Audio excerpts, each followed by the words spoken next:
Hey friends of the homestead, welcome back.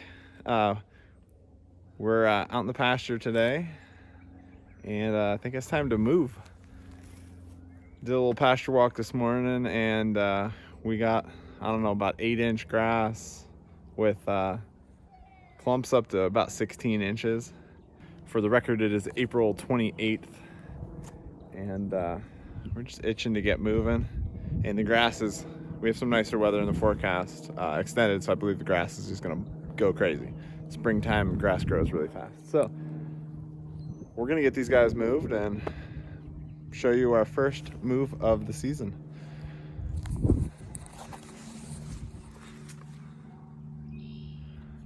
You guys ready to move?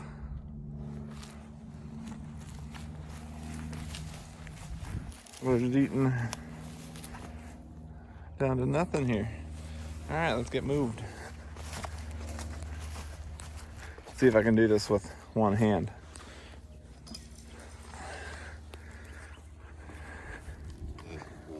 You guys know what we're doing?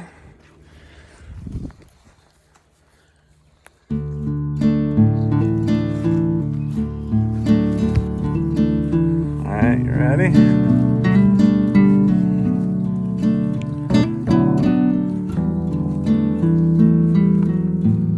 They remember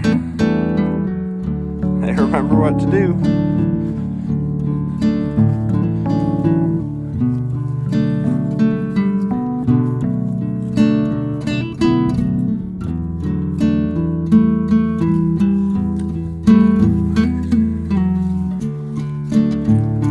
Come on in, girls.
All right, guys, I'm back out this evening, checking on the cows, seeing how they're doing.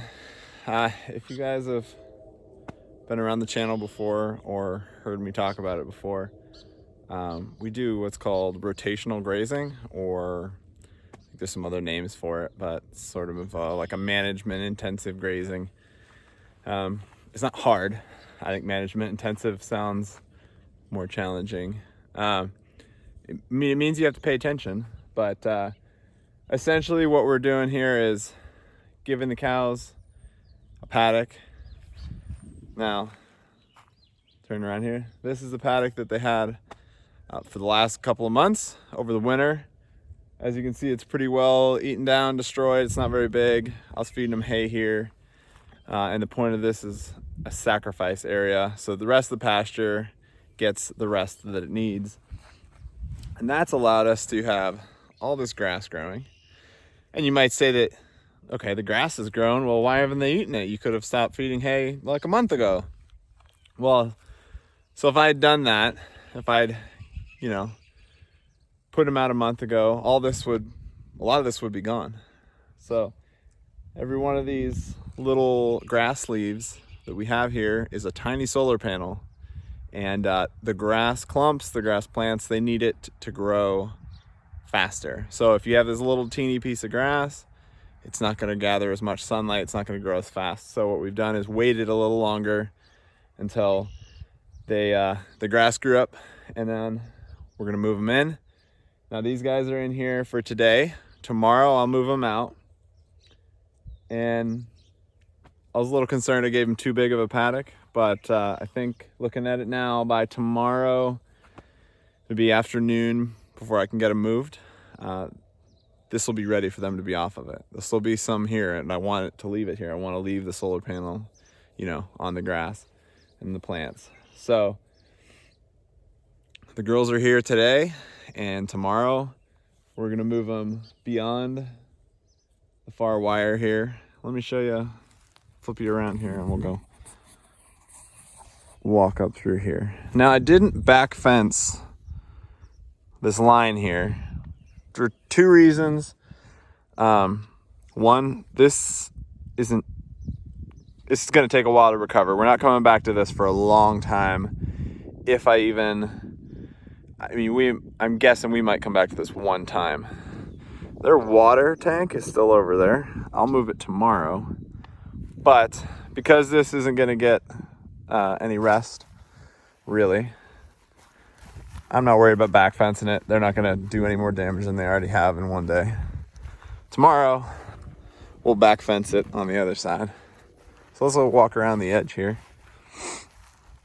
If you haven't seen before, we have a, 8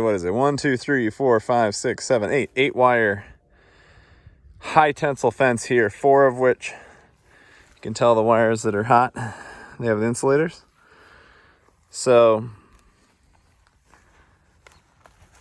we have this many wires. You don't need this many for cows. You can get away with like a 3 or 5 wire. We wanted more because we're talking about maybe getting some sheep. Anyway, and here's where our reel connects.